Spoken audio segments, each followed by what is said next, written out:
ወንድ ልጅ ኪችን ውስጥ ገብቶ ስራ መስራት የለበትም፣ ኪችን ውስጥ መግባት የለበትም ያልኩት ቪዲዮ ላይ በጣም ብዙ ተቃውሞና ብዙ ድጋፍ ደርሶኛል።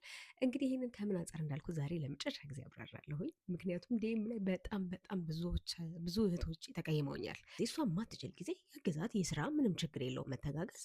ግን ፕራይመርሊ የወንድ ስራ ሆኖ ኪችን ውስጥ ማየት እኔ ፐርሰናሊ ደስ አይለኝም።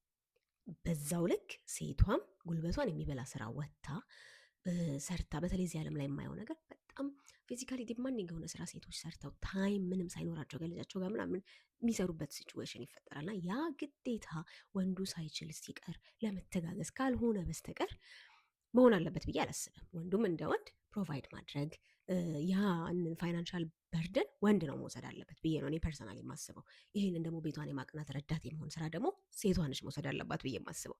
እንደዚህ አይነት ብሌንድ ነው የሚያስፈልገው። ተፈጥሮን ከጥበብ ጋር አንድ ላይ አድርገን ነው ፓርትነርሺፕ የሚሆነው ትዳር። አለበለዚያማ በቃ ሩሜት እንዴ፣ ከሩሜት ጋር ከመኖር ጋር ምንም ልዩነት አይኖረውም። ስለዚህ ሴቷ ኪችን ውስጥ የኪችን ዲዩቲውን ብትወስድ የእሷ በርደን ቢሆን የወንድ ልጅ ኤቭሪዴይ ስራው ፕራይመርሊ የወንድ ልጅ ስራ ባይሆን እኔ እመርጣለሁኝ።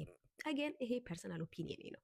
ይህንን ስል ደግሞ ሴም ታይም ወንዱም ፕሮቫይደር የመሆን እሷን ቴኬር የማድረግ ቤቱን ቴኬር የማድረግ ፋይናንሻል በርደን እንኳን ቢኖር ሄልፕ ታድርገው ትውጣ፣ ቀለል ያለ ስራ ትስራ፣ ለልጆቿ ጊዜ የሚሰጥ ለእሱ ጊዜ የሚሰጥ ቤቷን የምታቀናበት ታይም የሚኖራትን ስራ ትስራ። ከዛ ግን በጣም ይሄን ያህል ፊዚካሊ ዲማንዲንግ የሆነ ጉልበቷን የሚበላ ስራ ግን ሴት ልጅም ወጥታ ሰርታ ለገንዘብ ብላ እንደዛ ማድረግ አለባት ብዬ አላምንም፣ ወንድ እያለ። ይሄ የግል አስተያየቴ ነው። ስለዚህ ከግል አስተያየት ውጭ አድርጋችሁ እንዳታስቡት፣ ምክርም ምንም አይደለም። ይሄ የግል አስተያየቴ ነው። ስለዚህ ከዛ አንጻር ብቻ እንድታዩልኝ ነው። አትበሳችሁ።